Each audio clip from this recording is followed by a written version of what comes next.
You know which building? Yes, you walk in and go to I showed you the video, a lot of lights and other things. And I'm saying, I thought advisement was here. Okay, I'll go stand Yeah, there they are. That's So what are you? No, that's not- You're Smith J1. Yeah, Smith J1.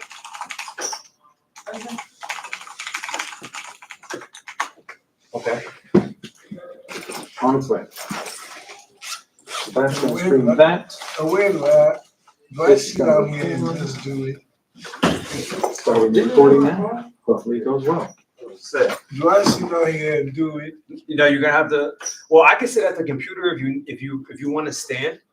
Wherever you, I can sit at the computer and move through your slides. You just tell me. Yeah, that's fine. Yes. So Alex, I'm gonna send you the link, and if you can copy it and then send it to the Instagram and tell them that we're going live and It's actually live right now, so. Oops. Cool. All right. Don't say anything you wouldn't say to the whole world. So, put your legs. I'll be right back here if you guys have any trouble, but the recording's on, the live stream's on, and the PowerPoint's up. Okay. This thing is huge. It's huge. Oh yeah, it's a lap desk. Got a mouse pad and a keyboard built in. I don't have it set up today, but it's very nice. Alright. So I just sent it to you on the WhatsApp. So I don't know if that whole thing can be. Where are you gonna stand, sir? Yeah. If you wanna put it on the Instagram, just let folks know it's live now. Oh, you might the microphone. Yeah, you might have to. You might have to sit this side. Is it possible to put the? I'll sit there. Okay, I can put it. I brought a too short of a cable. Okay. You are going to run short. Yeah. Well, what we can do, Joe, is you put him here. You can run the thing. Okay. Click back and forth. Put him close to the microphone, or however you guys want to do it. But if he talks here, we should hear him all right. I'll check the audio from back there. Just And the I can't do hour to go through the slide. right, left. Yes, you can. Okay. All right. Have fun. Okay. Yep, you're just gonna tell them. So we're gonna wait for Stephanie to come back, and then we're gonna start. Okay. And yeah. So thank you, Stephanie. I'm within your shot. And you just need to tell me like when the slide, When I should start. when to change the slide. You Uh, tell me when to change it. okay. I'll just do this. Okay. Yep. Oh, you notice that I'll have finished talking anyway. Okay. Yeah, because you'll be seeing it.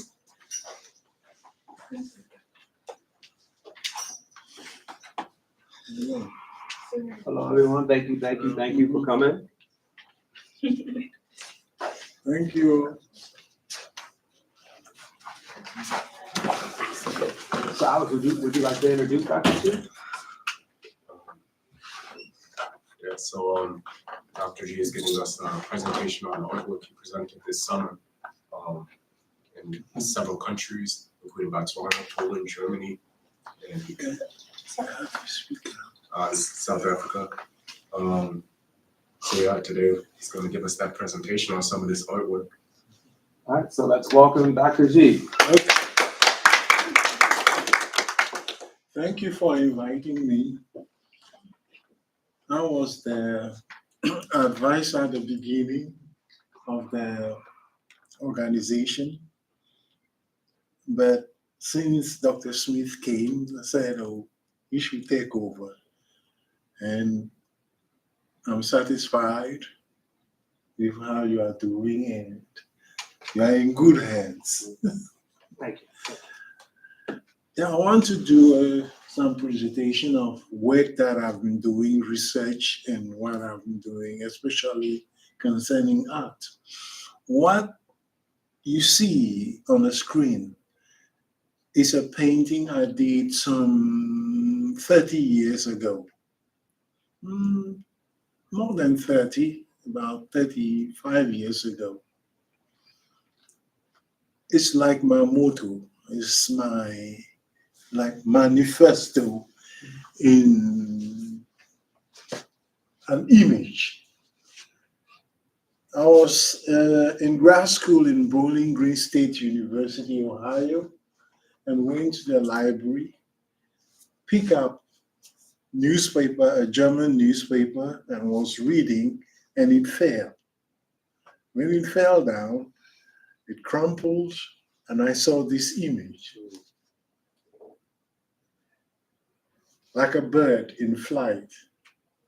And out of that, I developed the painting. So that you see a brush over here, and a pen over here. I call it flight of intellect, the flight of the intellect. How does one bring the things that one experiences into a visible image that people can see? It's difficult because if it is poetry, one will read and develop an understanding. If it's a painting, one can read, or one can see it and read into the image. But how do I bring all those things that I'm thinking about, seeing, and reacting to into a painting? That's the question that I always keep asking myself. And this has become like I say, the motto with which I have to work. I paint and I write, I read, and I experience things and try to bring them together. And it is out of that that several of the exhibitions that I did this summer and before come from. This is an exhibition that I did when I went for a conference in Poland. The conference was in University of Wrocław, but Africana Studies has a memorandum of understanding with the American Studies Center at the University of Warsaw, Poland, and it is there that I had the exhibition.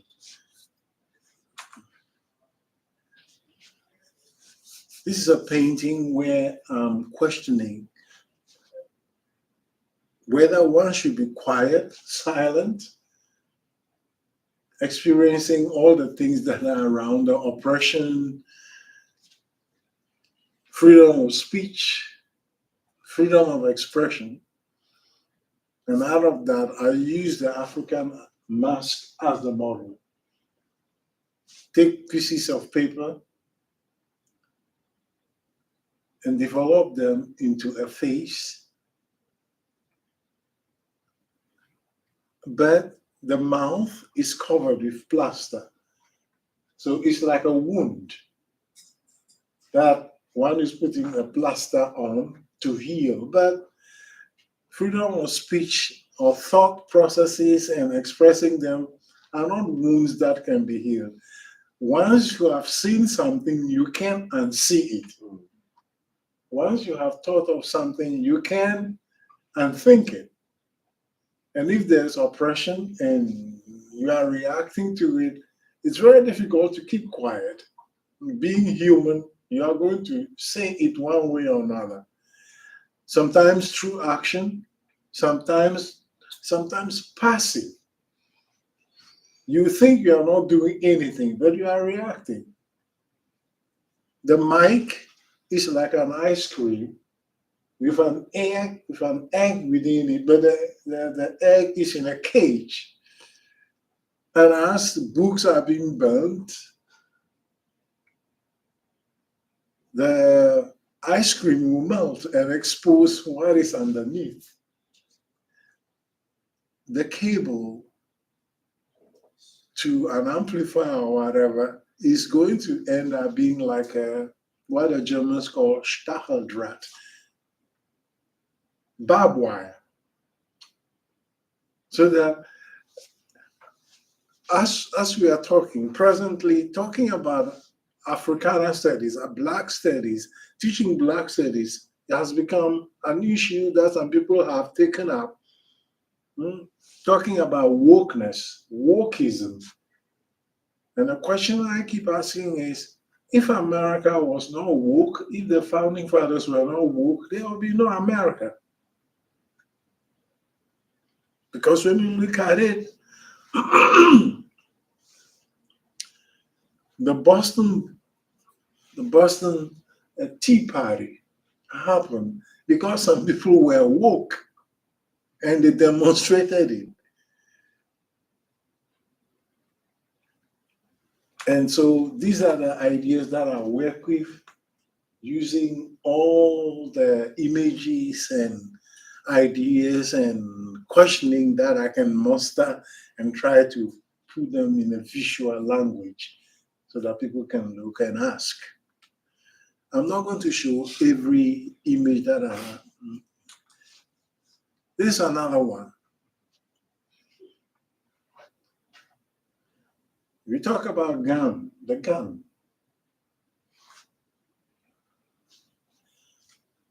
We know what the implications are when people have guns. The question in America has always been, it's not the gun which is killing people, it's people who are killing people, but other countries have guns. How come in a place like Switzerland, every person has a gun, sometimes 2, 3 guns, but the murder rate is not that high? Why? One said it's the violent video games that one is playing. Japanese play more violent video games than America. So how come? The availability seems to be one of the reasons. If somebody has a mental illness and he has a gun, is he going to take it out? What about if you have a gun, instead of talking things out, you don't talk it out?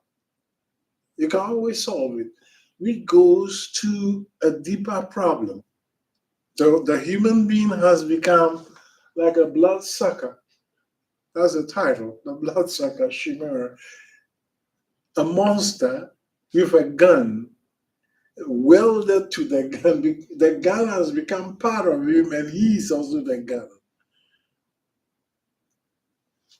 In fact, this piece, I finished it, and as I was trying to dry it, the water splashed on it.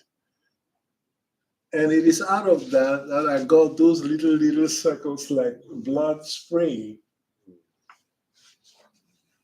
So accidental developments, it's like as if it's an omen of what is going on, capturing what is going on.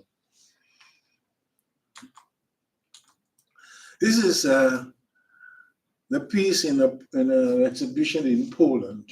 I have several of political paintings that are, and what happened when I got to Poland was the glass on the painting cracked. And I removed it and saw that. And I said, I wanted to buy a new glass to put on it, this time plexiglass, so it doesn't break. But then I said, no, I wouldn't do that. The gun laws are broken. Just like the painting itself shows the broken nature. Just as when the water splashed on it, it showed everything.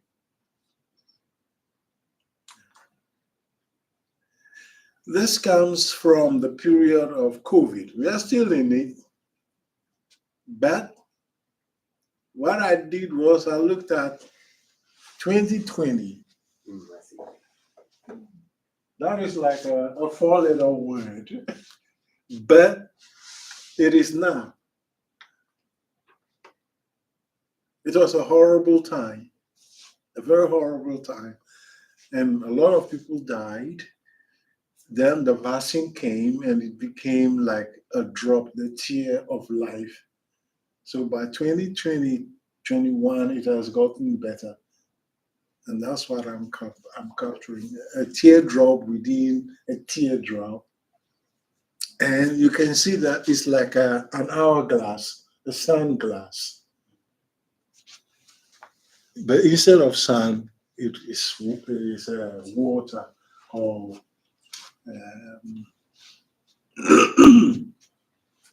a vaccination. Cactus, cacti, a bouquet of cacti.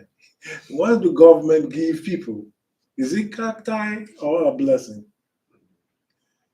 You give a bouquet of flowers. But if you give somebody a bouquet of cactus, what are you saying? Although cactus can also be decorated, and uh, sometimes you can cut cactus and get something out of it.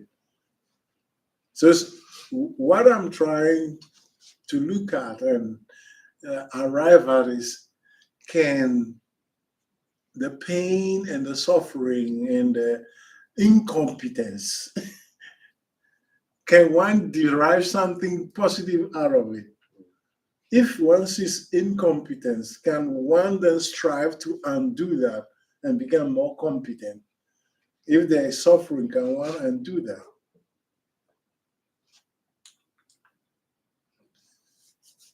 The dual claim of patriotism and innocence, my country right or wrong. So what does one do? Often people claim they are patriotic and do bad things in the name of that patriotism, and then claim they're innocent. You have people who sometimes in the army, we say it was an order that was given. I'm just performing my patriotic duty, I'm innocent. But we know there are repercussions. So there are two, they often use a lamb or sheep as a symbol of innocence. And the paper that is wrapped in will become the principles or the constitutions that countries use. They are going to use it as a defense for what is happening. But is that really what is happening? Are we claiming innocence? Is it a falsehood or what?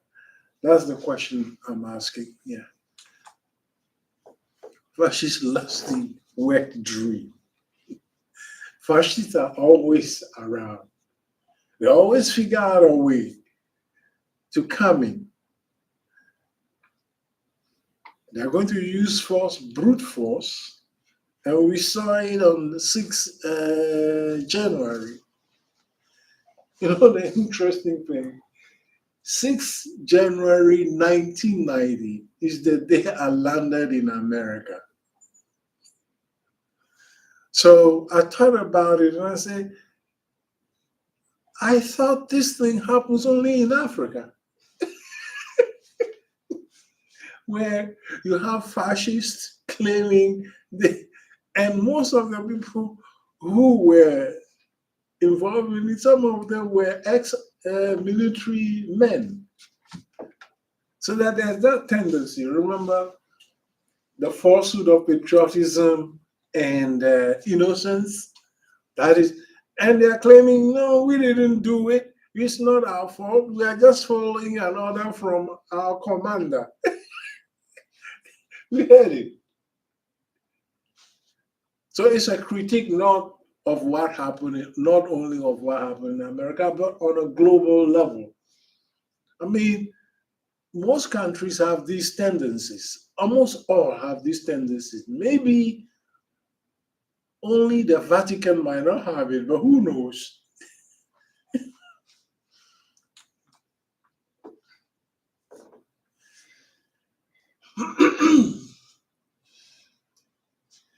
This is questioning. It's a big question of what one would say is the base of how the Western world has been dealing with other groups of people, especially in Africa and the third world, Haiti involved, and others. Wisdom not. When I'm talking of millennia earlier, when Alexander the Great was a young man and being trained to be a king, he was given a knot, they call it a Gordian knot, asked to solve it. What did he do? He took a sword and cut the knot, and it was loose. So it's done. The problem is solved. But can one use that knot again? Can one use that rope that has been used to make the knot again? It is cut, it is destroyed.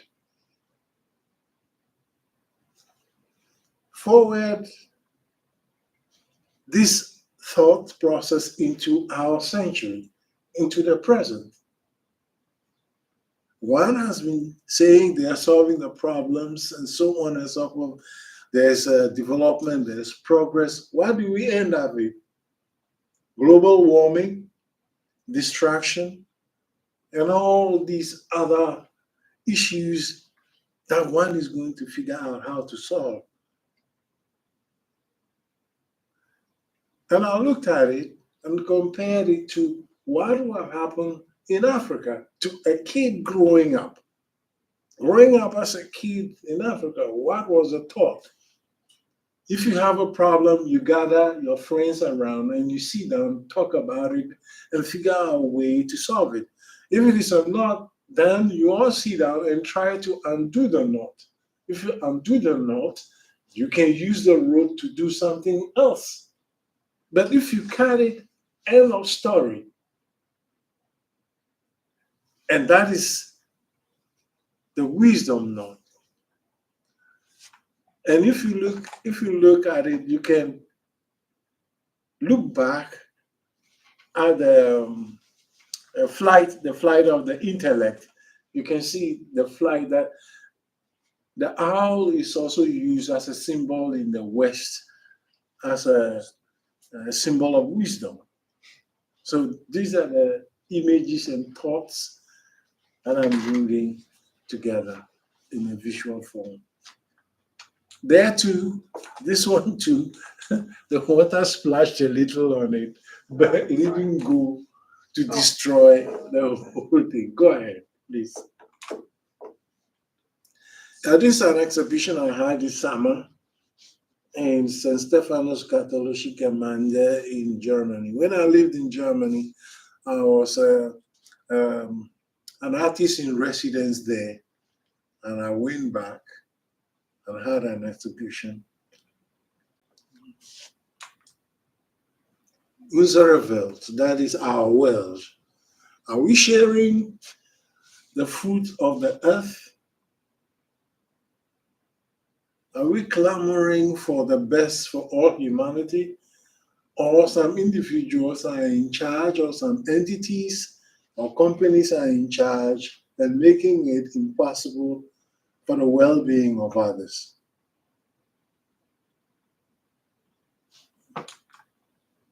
That's a church.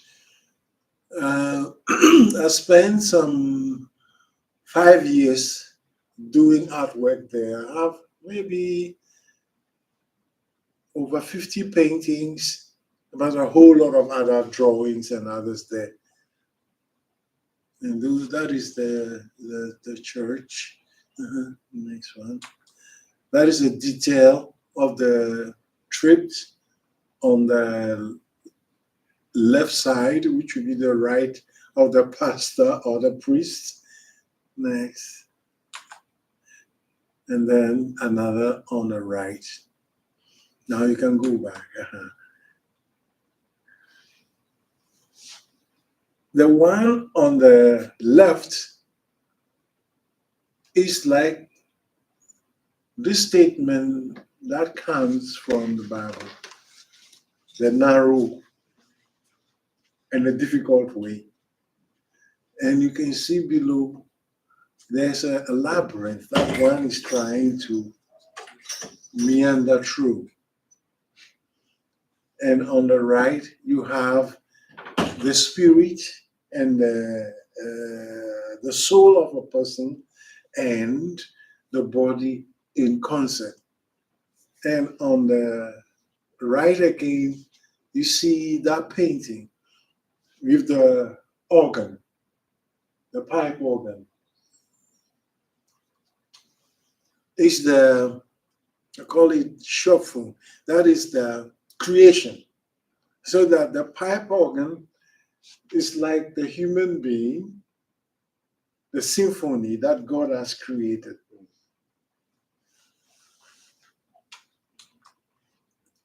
These are parts of the exhibition that I have put up. Then, this is dealing with the black church.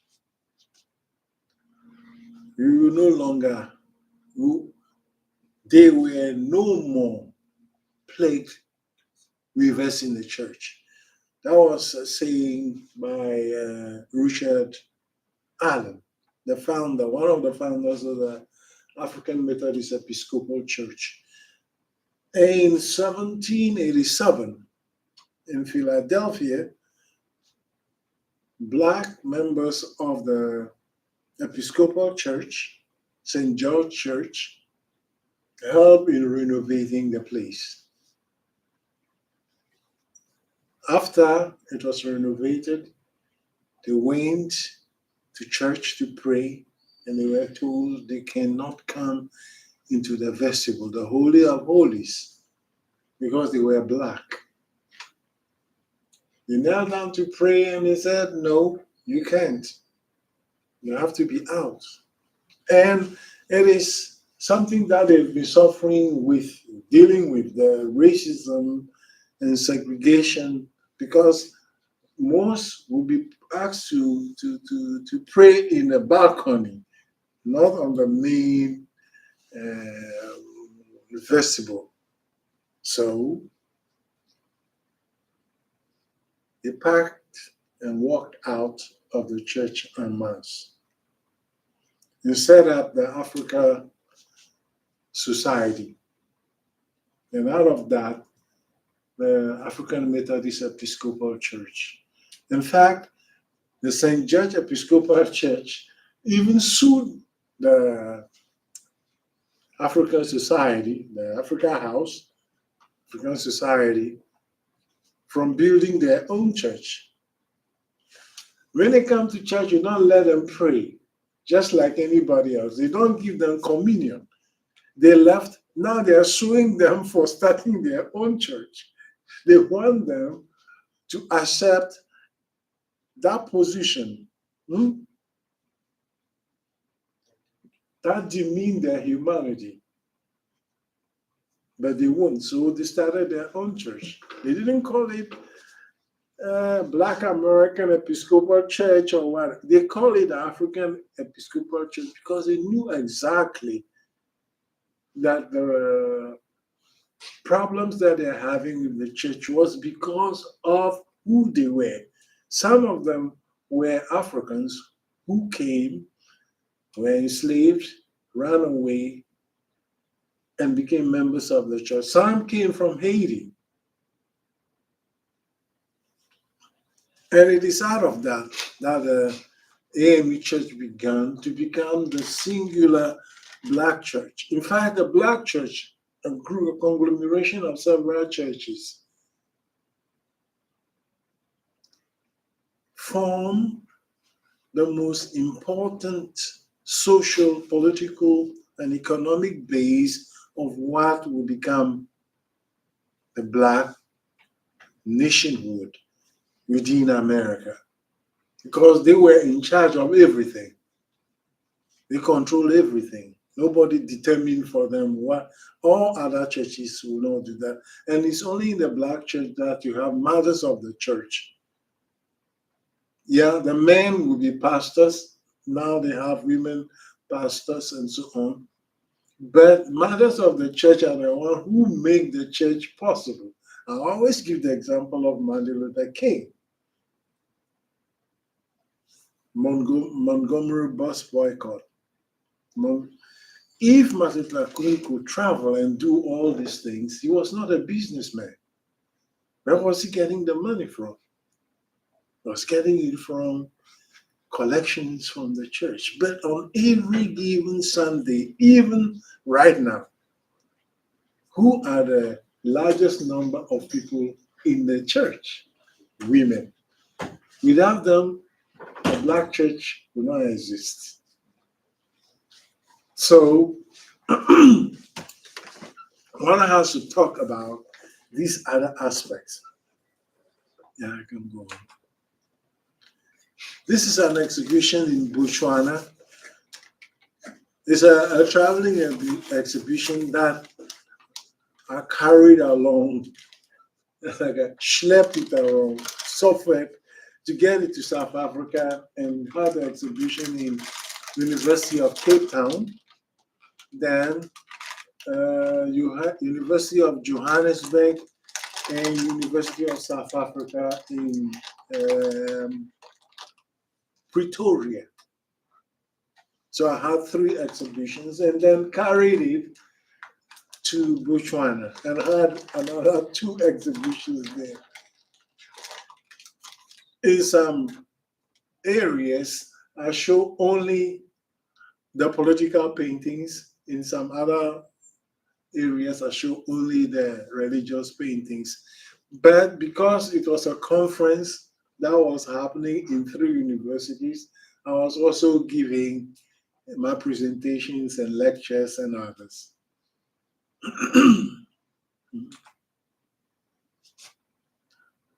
That is happening in Botswana, art case. And there I was giving a lecture on how one can reinterpret the ancient traditions in Africa.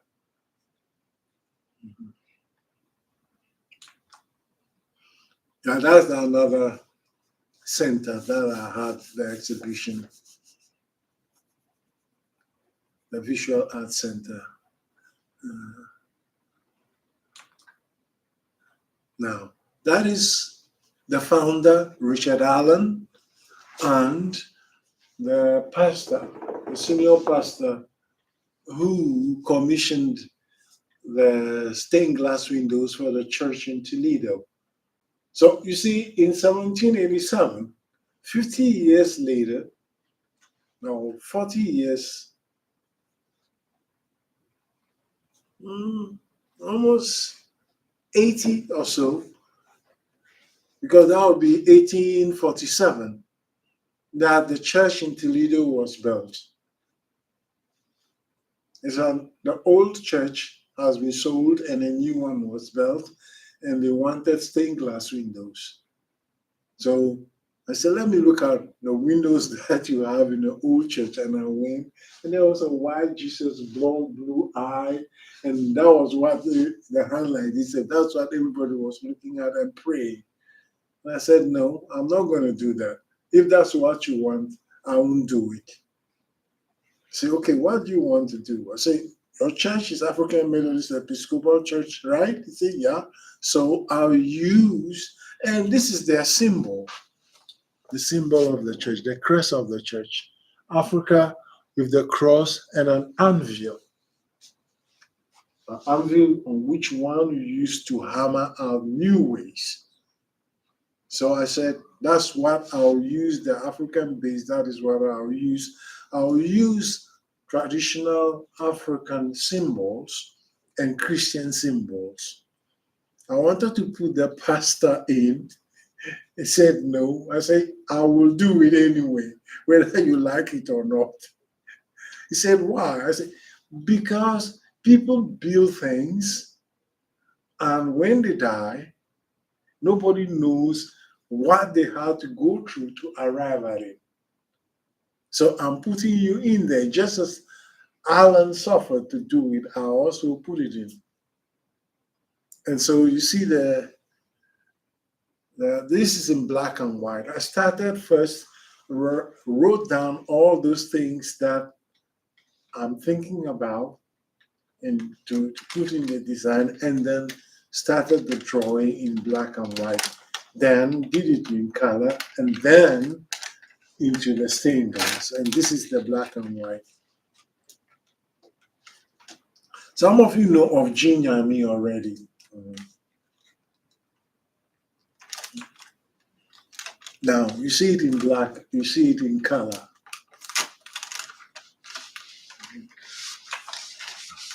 That's another set. What I was doing was having trips.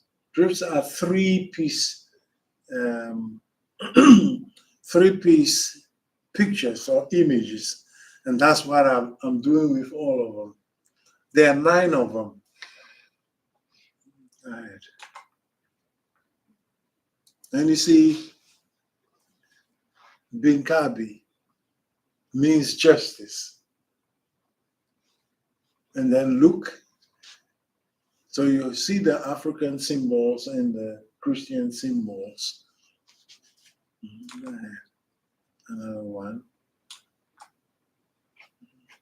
The resurrection, celebration, the 10 commandments. And this is the centerpiece. That's a huge piece. Almost the size of this wall. And the question was, why the black Jesus? In fact, when the piece came up, a few of the church members left.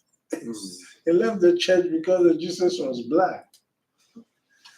And I'm saying, what is the problem with a black Jesus? He said, no, that's not what they're used to. Please, next one. That is in black and white. No, the black and white is the color. Then the next one. This is the finished work. This is how it looks. If you are in the church and it's dark inside, the sun is shining from outside, you see this. If you're outside in the dark, that is in the night, and the lights are on, this is what you see outside too. But it will be reversed, depending on where you are. The colors are drawn from the kente cloth. You have God, God the Father, God the Son, God the Holy Spirit. And the presence of God is all the colors. And then the Son, Jesus. The chalice is having, the dove is hiding, that's the Holy Spirit. But also, Christians talk of the blood of Jesus. And it's shining over the world. But Africa at the center because this is what they have chosen to represent. Why the symbols from Ghana? Or what was then the Gold Coast? Because of all the countries in Africa, Ghana has the largest number of slave castles where large numbers of Africans were taken to the Americas. So it is appropriate to take the symbols from Ghana on religion as the source.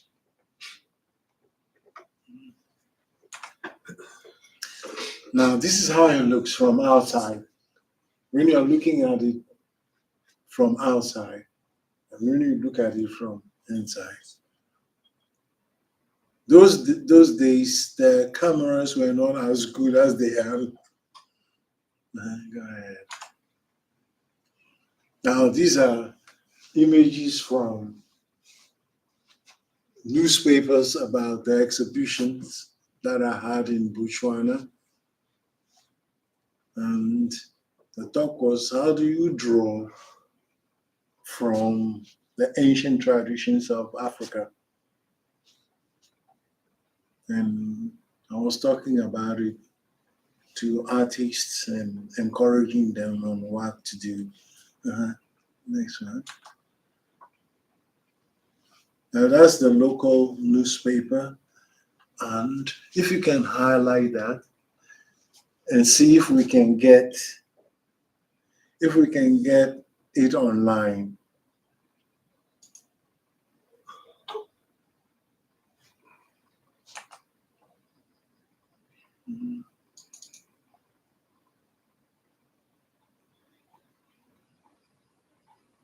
I don't think I didn't put hypertext in it, but I know Dr. Smith is capable of all this. He's more tech savvy than I am. Let's see.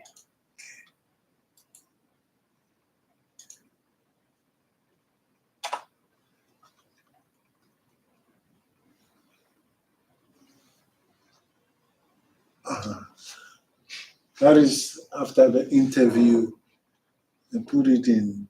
And what shocked me was they had I'm not sure you can see it, move it up a little above where they'll have a count of people. Oh. They have the count where they say likes 3.1 million.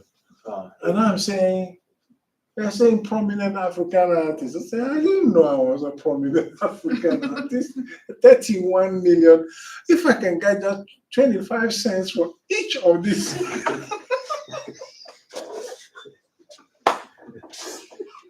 I will have paid for all the trip. But most important is that at least I've been able to reach a few people because they were also streaming it when I was talking to them.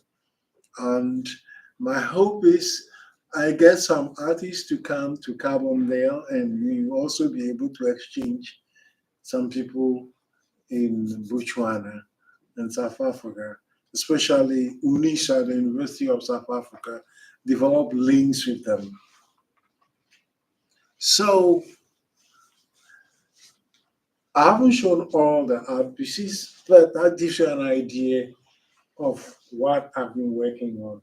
It is not just doing paintings, but doing the research and interpreting it visually. Thank you very much. So let's thank Dr. G for his talk. And now let's open the floor for questions, or if you want to go back to an image and ask further questions or talk about what you see in the image, it's fine. So any questions or anyone want to go back to any of the images? Should we go back to the one where they're breaking bread?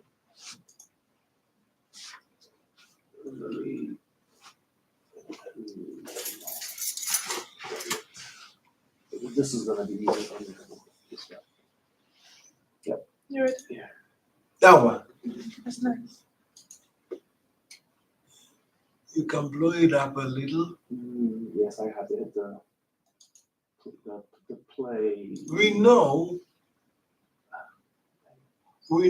for example, I think we have to go to that side. We know, for example, that farming was sometimes the result of war and conflict. Mostly is because one does not want to share.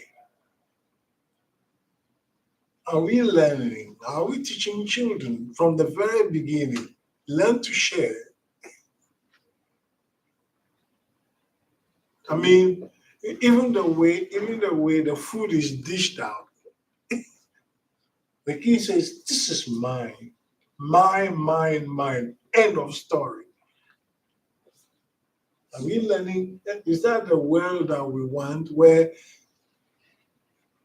competition becomes the most important thing? Even in our education, we see it. How many times do we study together? Do we help each other to make progress? Or are we saying mine, I'm the most important, I'm the most brilliant. That's it. That's what the question is. And it replicates itself in all the things that we do. Did you have a question or something you want to point out, Stephanie? No, I just think it's really nice. Well, actually the bread, is that supposed to be like a cross in the middle with the light? The what? In between the bread, is that supposed to be like Yeah, a the cross? bread is become a cross. When you break, because it's for the Catholic Church. So using the Christian belief, what I understand from the Christian belief, and present it in this image. Germany is wealthy. They have gone through hard times too after the World War. And America came with the Marshall Plan because America shared and they have come up. Are they sharing? Yeah. When you look at it, they have been giving a lot of help to other countries. But is that the norm? Because in the politics over there, you have some people who say, why are you using our tax dollars, our tax euros to help all these people? Some don't even like us. So there is that undertone. But generally, it's one of the countries in Europe that has accepted a lot of Syrians and the conflicts in the Middle East. They have accepted a whole lot of them because they have gone through it and they have learned some things. But that does not mean every one of them is like that. There is another lining, another tone of resistance that is there. And most countries have that. Why are you using our money like that? Use it on the people who are in need. So we'll go here and then. You had a question, right? Um, I want to ask that do you get potential backlash for addressing sensitive issues like political art and religious art? I didn't get that. But you just gotta speak a little louder for him. Like, do you normally get potential backlash for addressing political arts and religious arts? Because I feel like those are like very sensitive topics to deal Yeah, with. sometimes I get some backlash, like the stained glass windows in Toledo, Ohio. Up to about 45% of church members left. And the pastor called me because he just put the thing up. The building came up, they came and celebrated, looked at it and said, hell no, I'm not coming here anymore. So the pastor called me and said he's gathering the people so that I can explain what I've done. So I went and explained to them. Say, do you have African ancestry? They all say, yeah, we do. Why is the church being called African American Methodist Episcopal Church? They said, because the people who built it originally have African ancestry and some were Africans. So, does God love Africans? Yeah, he does, or she does, or whatever way you look at it. So, why wouldn't we also value our images, our own images, and represent our God with it? Europeans use their own brothers, sisters, and cousins in those images. So why can't we do it?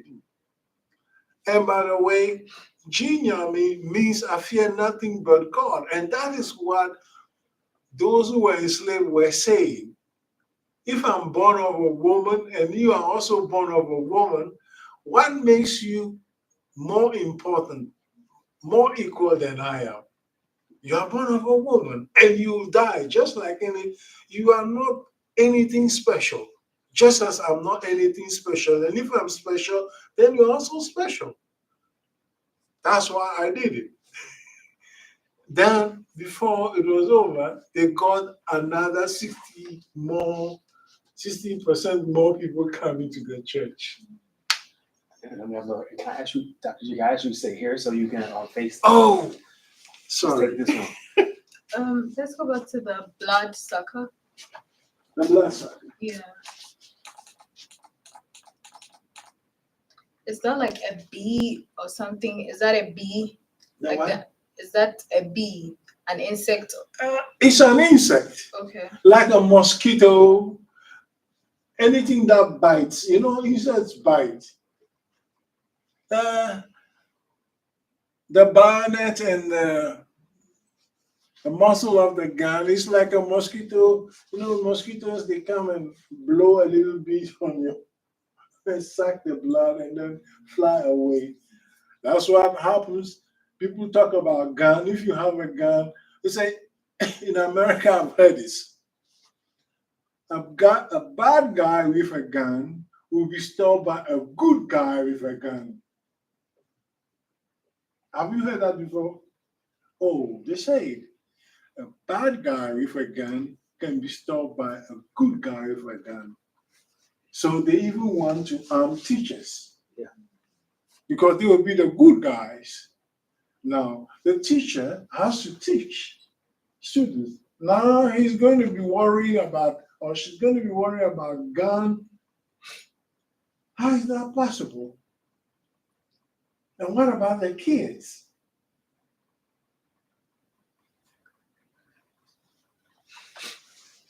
Any other questions?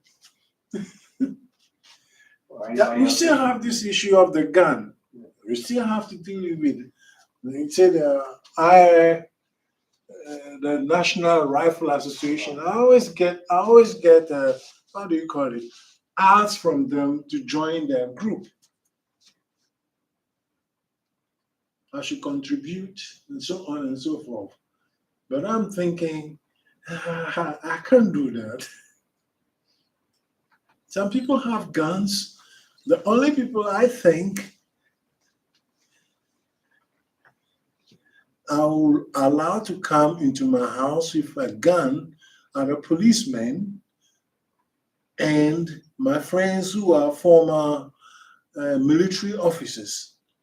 Beyond that, if you're an individual and you have a gun, I don't want to talk to you. I don't want to hang out with you because he gets drunk and you have an argument. Next thing you know, oh, I have a gun. Road rage, you are driving, and then all of a sudden somebody rams into you or you overtake somebody, road rage, is angry. He takes a gun and chases you around. So these are the issues that we still have to deal with. So we have a couple more minutes, but we have to close. Does anybody have any more? I saw 2 or 3 hands go up back there when I first asked. No, we didn't have any questions. Would you like to see any other images? Well, it's not a question, it's just more like an add-on. I really like the black Jesus stain work with the black Jesus. Why? Because my take is just, you see, just like you said, Jesus loves everyone. So Jesus should be how you choose to represent him to yourself. And this is really, to me, it's really good. Now, to arrive at this, they took the drawing that I made, it was quite big, and blew it on a big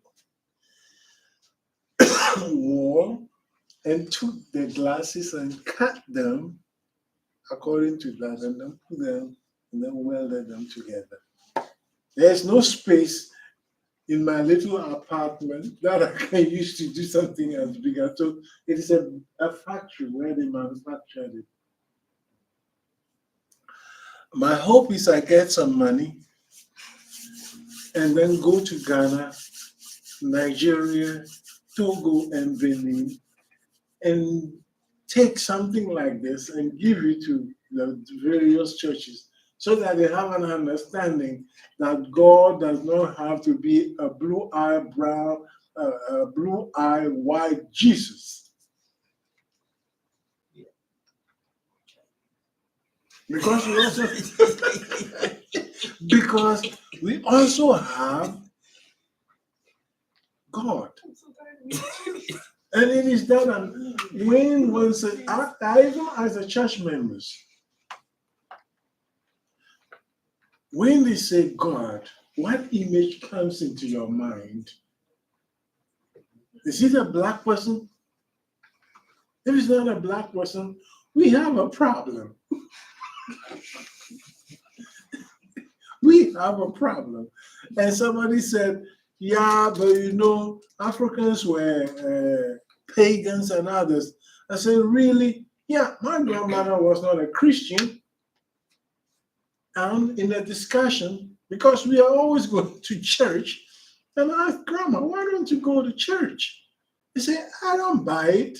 I said, why not? He said, oh, you mean God who created the whole universe would trap himself in the body of a man I gave birth to? I gave birth to your father and your uncle. Oh, but I said it's belief. I said, I did not come from the side of a man. I gave birth to men. Then I said, ooh. So my father said, oh, he's poisoning your mind. He's poisoning. But he started like that, questioning. And this is not an educated person, but is able to see through it. And she continued, oh, you look at the church. How many men are there? How many women are in charge? You look at the government. Who is in charge? How many women do you see there? I started questioning. Okay, there's something here that I didn't take note of. So these images are important because you don't need a degree to read it. You can see it and you can question it immediately. Well, that brings an end to Dr. Gadzekpo's fantastic presentation on his artwork. So let's give him a round of applause again. Thank you. And thank you for everyone who has attended. I appreciate it. Yeah. I have to go get Toby to turn off the live stream. So I'll be right back, and you can feel free to mingle, or if you have to leave. I wanted to take an image that I took from Toby. I have something. I don't know how I'm going to do it. Yeah, $20, Dr. G? Is there a camera that can show this? I can show which. This image. Oh, yeah. Oh, you want to put this in the, too late now, but yeah, we can. No, just to, as a closing, that's the project that I'm going to be working on now. Yeah, are you logged in on the email on here? Yeah, I can go wherever. That's why I did that. Email it. And they want to take a quick picture with you on Zoom. So let's get a picture. They want to take a picture with you. Okay.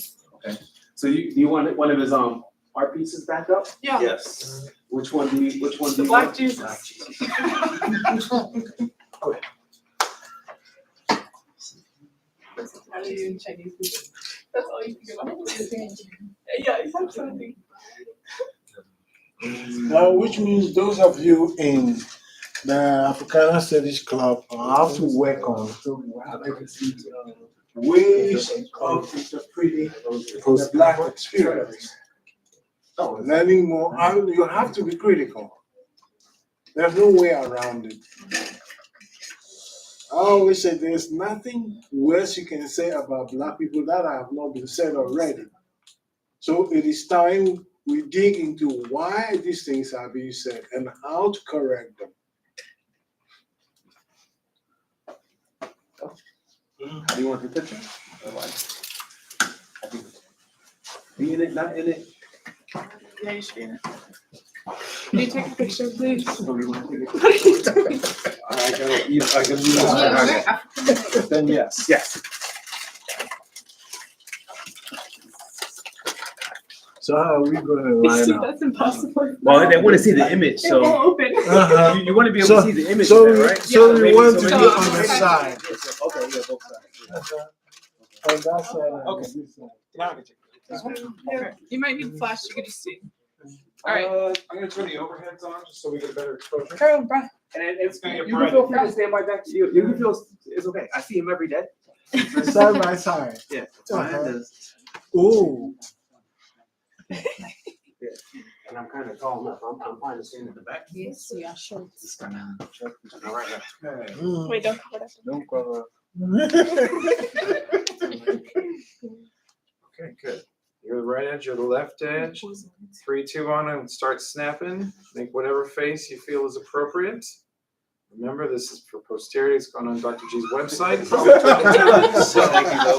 I snap probably more than one. There. That's yeah, it looks like.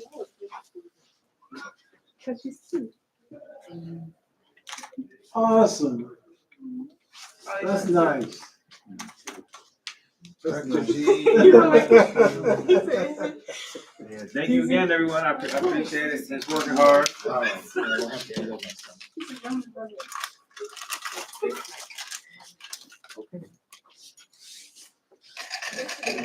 Be safe out there this weekend. It's homecoming.